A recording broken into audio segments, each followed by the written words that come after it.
Today on Fear and Greed, a Chinese startup creates a much cheaper competitor to Chat GPT, sending share prices on Wall Street and the ASX tumbling.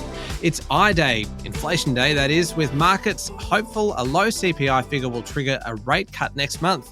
And the AFL fights for a bigger slice of the wagering dollar. Plus, more on the Sigma Healthcare-Chemist Warehouse merger and Honda's ambitious targets in the motorcycle world. Welcome to Fear and Greed Daily Business News. For people who make their own decisions, it is Wednesday, the 29th of January 2025.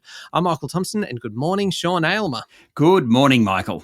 Sean, the main story this morning, the emergence of China-based DeepSeek has sent tech stocks around the globe tumbling, with leader NVIDIA at one point losing close to $1 trillion in value, the biggest loss in value terms ever by a company in just one session. The numbers here are staggering, Sean. What an incredible 36 hours or so. DeepSeek's AI assistant is a chatbot to rival Chat GPT. On Monday, it was the most downloaded app on Apple's iPhone store. What scared investors is that pretty much out of the blue, a China startup has caught up with the American companies at an absolute fraction of the cost. If that's the case, then has the vast amounts of money US tech companies have spent on data centers and chips and energy been worth it? The Chinese don't have a better chip. They don't necessarily have a better chatbot. They just have one as good as ChatGPT and certainly a lot cheaper. It's also open source and free to use, so other developers can jump on board. Significantly, it uses NVIDIA chips to train the system, but not as many as rivals such as ChatGPT. And they're not actually the highest performing chips either. At least that's the claim. Now, what we really have to point out here is these are comments from the Chinese, and we're assuming, we have to take it at face value, that is all correct, though people like Elon Musk and others have thrown a few bombs into the discussion saying, well, we don't believe what they're saying. But certainly at face value, we need to say that, DeepSeek is the emergence of this great new technology. Point is, if this is all true, you're probably not going to need as many NVIDIA chips as you might have thought. Hence, You get that massive sell-off in NVIDIA yesterday. It's more than $600 billion US. NVIDIA released a statement basically saying DeepSeek's work was an excellent AI advancement. How to wrap this up? It's kind of like why buy a Tesla when a BYD will do. China just isn't that far behind in the tech arms race, certainly not as far behind as Wall Street thought, and that has really spooked markets. Well, it certainly has. And I was, just to put kind of some scale, a sense of the scale around this, Sean, I was looking at some of the stats around that fall just for NVIDIA, right? And other companies were affected as well. I think Oracle was one of the others that was affected by this. Sold off. But NVIDIA, with its tumble, just the amount that it lost was larger than the individual market values of all but 13 American companies. Isn't that amazing? It's amazing.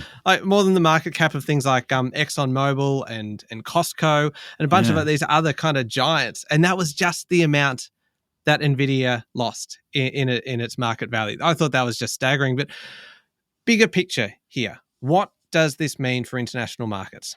It's triggered a rethink of the value of the big tech companies. Obviously, NVIDIA was sold off. Some of the tech companies yesterday actually rose, even though we heard this news. It's just made people rethink, though, what are these worth? If China can create a Chat GPT equivalent at a much, much lower cost, reports are saying it was about $6 million US, what else can developers in that country do?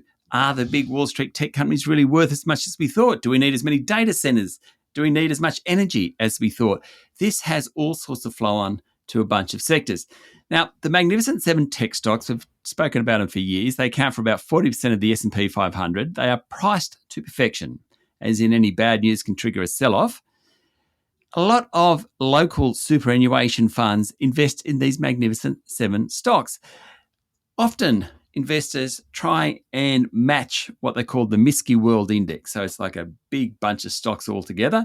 Now, the US stocks account for about 75% of that. If my super fund is buying into the MSCI index to say, I just want exposure to global stocks, the easy way of doing it. Well, if all those US stocks are being sold off, that ain't real good for my super returns. So this has far-reaching implications. It's a fascinating story in investing over the last 36 hours, and one you don't get that often. It seems a very good time, Sean, to mention the interview that we have coming up after the show, because you say that it's a fascinating time for investors. Someone who has a great insight into this is Roger Montgomery from Montgomery Investment Management. He's been talking about froth and bubble in some of these tech stocks for a little while now.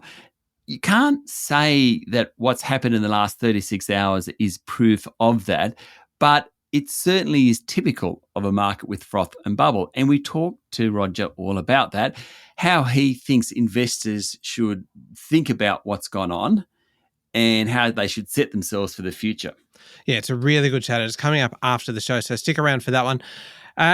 How much, Sean, local now perspective, how much of the fallout from Wall Street hit the local market yesterday? Well, the stocks that were hit hardest were the data center owners. The idea being if you can get much cheaper products out of China, maybe you don't need all these big data centers. So NextDC was down 7%, Goodman Group down 7.5%. Digico, another data center player, was down 12%. It also hit the uranium providers. Maybe the world just doesn't need as much energy as we thought it might in the future. So Deep Yellow, Paladin Energy, Boss Energy, they were the worst three of the top 200 yesterday, down 10% or more. It was kind of a funny day because some really big moves among some decent-sized stocks. But by the end of the day, the market was actually flat. It was down 10 points or something or other, finishing at 8,399 points. If you get beyond the data centers and the uranium stocks, even the tech stocks, the actual banks had a really good day. National Australia Bank, Westpac, ANZ, Wesfarmers did well, Aristocrat Leisure, REA, QBE, Xero. The point about that is a lot of disparate stocks did really well. The not so strong performers, so the energy companies didn't do so well, Woodside and Santos, Transurban, Macquarie Group, WiseTech, Pro Medicus. Plenty of corporate news around as well. Michael, just very quick, I'll give you the highlights. Myer's takeover of Premier Investments apparel brands is complete. What's that mean? Well, Dotty, JJ's, Just Jeans, all part of Myer nowadays. That's a $4 billion annual sales company, 783 outlets. Commonwealth Bank had a stake, about 5.5% of a Chinese headquartered commercial bank called Bank of Hangzhou. They sold that for $940 million. Gold digger Newmont sold a mining operation in Canada, and Fortescue Metals Group is buying Red Hawk Mining, which is an iron ore company in Western Australia, for about $250 million. It's got the backing of the Red Hawk board. Anything else there, Sean? What an extraordinary, as you say, 36 hours. Yeah, fantastic. Great fun. Oh, it certainly is. International markets, I know we've covered kind of Wall Street extensively. What else is going on, though, globally? Not surprisingly, Asian markets, European markets were sold off on the DeepSeek news. The irony, well, not the irony, the thing about it is no one's quite sure what it means. So the initial point was to sell off, but we'll see some of the riskier assets didn't do so well. So Bitcoin fell back below $100,000 a unit. Gold was a touch lower. Brent crude's also down. The Aussie dollar is trading around 63 US cents. How much of it is kind of like a fear kind of contagion kind of thing? Totally. When you start seeing markets going and then it just spreads to Asian and European markets following kind of Wall Street and the NASDAQ? I mean, I would say like 90% or something or other on a day like that when Wall Street sells off, mostly because people don't like uncertainty. People aren't sure what this means and what it means for the big tech stocks. Plenty of people hold them. People start selling. Okay. All right. So much more still to come, Sean. We're talking inflation. We're talking about AFL. We've got a story about Honda. And my favourite story of the day. You know it's going to be this one, Sean. The successor to the Concorde. We've got a cracking story about that. It's all coming up. We'll be back in a moment with the rest of the day's business news.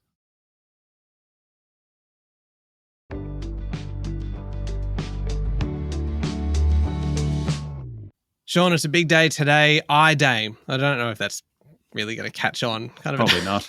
Doesn't have much of a ring to it, does it? But inflation figures are due for release at 11:30 this morning.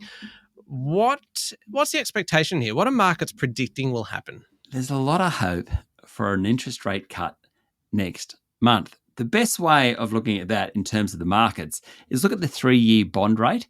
That shows expectations of interest rates on average over the next 3 years. It's at its lowest point in 6 weeks, 3.82%. That is about 2 interest rate cuts, so about 50 basis points below what the cash rate is. So that's really saying that they think rates are going to fall soon. Now, the bond markets are priced in a 68% chance of a rate cut next month, 100% chance that something will happen by the end of April. The shock in tech stocks also helped push yields lower because the DeepSeek news, if anything, scares markets. That doesn't help the economy, and that's another reason at the margins to lower interest rates. The figures are out late this morning. Remember, a 0.5% quarterly underlying reading means that rate cuts are on. 0.7% quarterly underlying reading, a 0.7% reading suggests rate cuts are off. 0.6%, well, depends what you want to look at. Very closely watched will be how services inflation is going vis-a-vis goods inflation. Sean, I know I've asked you this before, but I'm going to ask you it again. Markets pricing in the chance of a rate cut. When they are saying a 100% chance in April, how is that the case? How is that possible that they are essentially guaranteeing that to be the outcome? So they're actually inferring it. So they're taking a bet. Mm-hmm. Think of it as a horse race. They're taking a bet on something happening.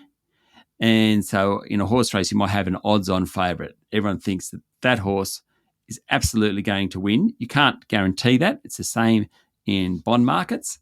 With a 100% chance, what they're saying is we are certain that it's going to happen, maybe, because of course I don't know that it's going to happen. So they might be more accurately saying kind of 98% chance or 99% chance. Yeah, they're saying we believe it will happen. That's actually what that's saying. Yeah, gotcha. Okay. Sean, Federal Treasurer Jim Chalmers yesterday said there are real reasons for people to be confident about 2025. Real wages are growing, he pointed out. Inflation's falling. Tax cuts are rolling out. Plenty of good news out there. He expects growth to pick up a bit, not a lot. Just a bit. He said there's still some uncertainty around global growth. He did point out that there's an improvement in the cost of living. Now, Peter Dutton was in Western Australia. Interesting one. He was asked about the cost of living and then about the coalition and women voters. And he said, by and large, females run household budgets. The cost of living is a real problem. Therefore, female voters will turn to the coalition. I don't know whether that's right or wrong, and it's not that often that people put it in those terms or politicians put it in those sorts of terms, but that's what he reckons. Okay. I mentioned this one at the top of the show, Sean. The AFL would significantly increase the amount of money it takes from wagering on the sport under a proposal that its administrators have put to the country's big bookmakers. The AFL is negotiating with major gambling companies, including Tabcorp, Sportsbet, Entain owns Ladbrokes, Neds. They want a deal that will allow them to keep offering sports betting products in exchange for giving the sport of a cut of the proceeds. This is all according to a report in the AFR. They're known as product fees, and the arrangement's common across major sports, and bookmakers have similar agreements with the Rugby League Commission, with the A-League, that's a football competition, and the Australian Open tennis. The AFL makes about $40 million in product fees from bookmakers every year. It wants more. It's currently at about 0.9% of turnover. It wants 1.5% of turnover, according to the Fin. Therefore, that $40 million you would think would go up significantly. The NRL receives more than $50 million from wagering agreements annually. The NRL redid its deal over summer. The product fees themselves are based on a percentage of a bookmaker's turnover or total revenue. So it's the 0.9 or the 1.5% of that. And the AFL is hoping to get a much bigger chunk. Sean, Sigma Healthcare's share price had a pretty good day yesterday, jumped 12% after merger partner Chemist Warehouse reported record sales in the 6 months to the end of December. The pharmacy giant reported $5.15 billion in sales over the half year. That was up from $4.56 billion in sales 12 months earlier. The company said it was on the back of new franchise store openings and international expansion. The group also said it's implementing new supply agreements to drive efficiencies. Sigma Healthcare and Chemist Warehouse are expected to merge next month. It'll create a $30 billion company. So good day for Sigma. Not a good day yesterday for Nuix, though. The share price fell more than 20% after the software provider said it would post a fall in underlying earnings in the half year to December. Sean, I really should say the beleaguered software Yes, I like that. Well, it hasn't been, though. I mean, so the reason for the current downgrade is project delays and the company taking on more complex contracts. It said that growth will be weighted towards the second half of the last year. But Nuix is one of those incredible companies, had a wild ride. So it was listed in late December 2020, did really well, and then it crashed. And it absolutely crashed. It sort of bobbled along there. They got new management, seemed to improve. Last year it was one of the best performing stocks on the ASX, Nuix. Quite amazing, up 400%.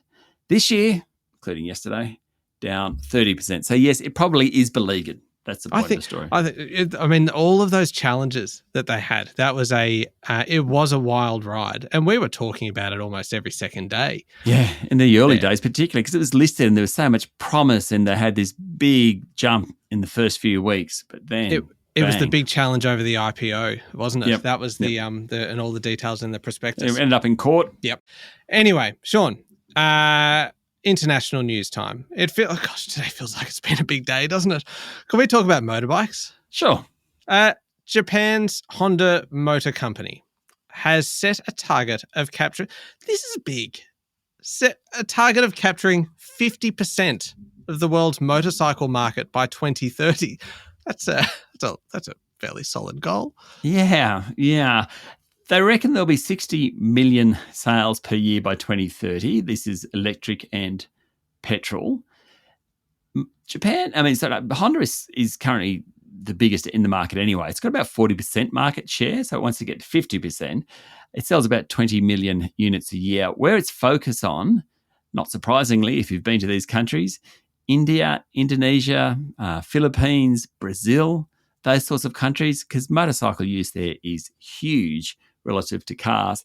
It hopes to have 30 e-models globally by 2030 and a target of 4 million e-bikes by then. I think this is going to be really fascinating to watch. Just the growth of motorcycles, and particularly Honda, 50% market share. That's a huge achievement. Do you reckon they still have a contract with Australia Post? Did they used to? The postie bikes. They were all Hondas. Oh, were they? Yeah.